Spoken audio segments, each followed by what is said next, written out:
Hello viewers, welcome to my kitchen. நம்ம பார்க்க போகிறது காலிஃப்ளவர் டிக்கா மசாலா. பாருங்கள், நான் காலிஃப்ளவர் வந்து இந்த மாதிரி ஃப்ளோரட்ஸ் மாதிரி கட் பண்ணி எடுத்து வச்சுருக்கேன், அலம்பி வச்சுருக்கேன் நான்.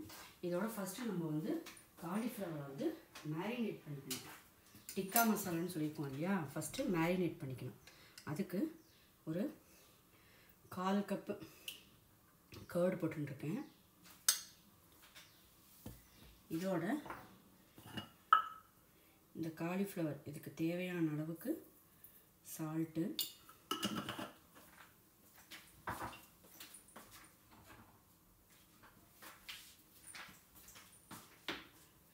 கொஞ்சமாக பிஞ்ச் ஆஃப் மஞ்சப்பொடி, அதோட காரத்துக்கு கொஞ்சமாக நான் காஷ்மீரி சில்லி சேர்த்துக்கிறேன், ஏன்னா கலரும் வரும், அதனால தான். இப்போ இதை வந்து மேரினேட் பண்ணி ஒரு 1/2 அன் ஹவர் நம்ம வந்து மேரினேட் பண்ணி அப்படியே வச்சிடணும். இந்த காலிஃப்ளவரோட இந்த வந்து சால்ட்டு, இந்த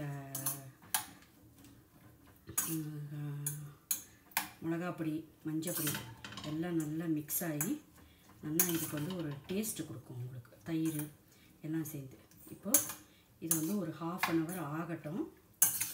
அடுத்தது என்னன்றதை பார்க்கலாங்க. பாருங்க, அடுப்பில் நான் வந்து ஒரு கடாய் வச்சுருக்கேன், அதில் வந்து ஆயிலும் விட்டுருக்கேன். இதில் வந்து நம்ம கொஞ்சமாக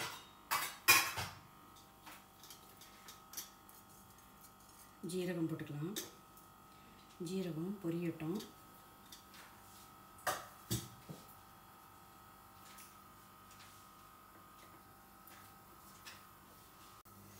பாருங்க, ஜீரகம் நல்லா பொரிஞ்செடுத்து இதில் வந்து நான் வந்து வெங்காயம் போட்டுறேன்.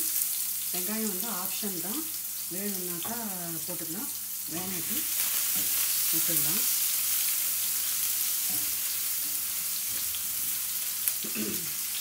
வெங்காயத்தோடையே நான் வந்து இஞ்சி, பூண்டு, பச்சை மிளகாய் 3 க்ரஷ் பண்ணி வச்சுருக்கேன். இடிவரலில் போட்டு க்ரஷ் பண்ணி வச்சுருக்கேன், அதனால கொஞ்சம் தண்ணியாக இருக்கும்.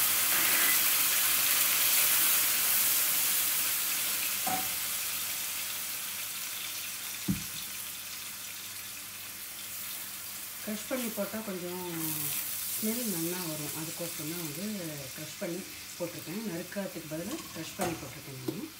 இதோட வந்து டொமேட்டோவை வந்து நான் வந்து பேஸ்ட் பண்ணி வச்சுருக்கேன், அதுவும் ஆட் பண்ணிக்கிறேன். ஆக்சுவலி வந்து ஜிஞ்சர் கார்லிக்கு, இந்த இஞ்சி, பூண்டு, வெங்காயம் அது எல்லாமே வந்து ஆப்ஷனல் தான், வேணும்னா போட்டுக்கலாம், வேணாட்டி விட்டுடலாம்.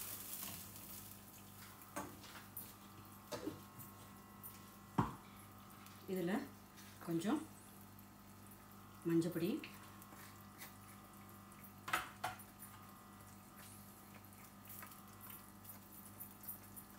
கொஞ்சம் மிளகாப்பொடி, உங்களோட காரத்துக்கு தேவையான அளவுக்கு போட்டுக்கோங்க. நம்ம ஆல்ரெடி பச்சை மிளகாய் வேறு போட்டிருக்கோம். கொரியண்டர் இது, அப்புறம் jeera powder, cumin. Oh my God,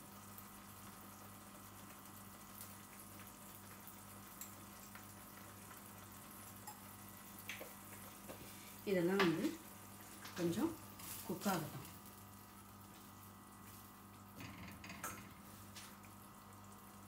இதுக்கு தேவையான அளவுக்கு சால்ட்டு, இதெல்லாம் கொஞ்சம் குக் ஆகட்டும். நெக்ஸ்ட் என்னன்றதை பார்க்கலாம். பாருங்க, இது நல்லா கொதிச்சுன்னு இருக்கு. இந்த ஸ்டேஜில் ஒரு 1/4 கப்பு நான் வந்து கர்டு விடுறேன். இதுவும் சேர்ந்து நல்லா கொதிக்கட்டும். பாருங்க, நல்லா வந்து எண்ணெய் பிரிஞ்சு வந்துட்டுருக்கு. இந்த ஸ்டேஜில் நம்ம வந்து மேரினேட் பண்ணி வச்சுருக்கிற காலிஃப்ளவரை இதில் வந்து ஆட் பண்ணிக்கலாம்.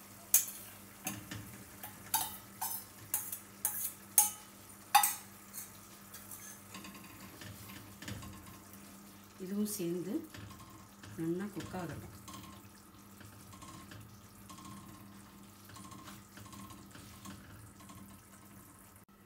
பாருங்க, நம்மளோட பன்னீர் டிக்கா, சாரி, காலிஃப்ளவர் டிக்கா மசாலா நல்லா கொதிச்சு பாருங்கள், எண்ணெய் தனியாக இது தனியாக நல்லா எடுத்து நம்ம இப்போ இந்த ஸ்டேஜில்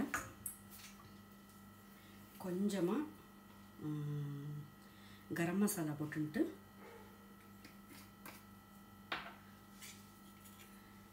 எவ்வளோ கொத்தமல்லி கிடைக்குதோ அவ்வளோ போட்டுக்கோங்க. நல்லா கொத்தமல்லி போட்டு சர்வ் பண்ண வேண்டியது தான். கலந்துட்டு சர்வ் பண்ண வேண்டியது தான்.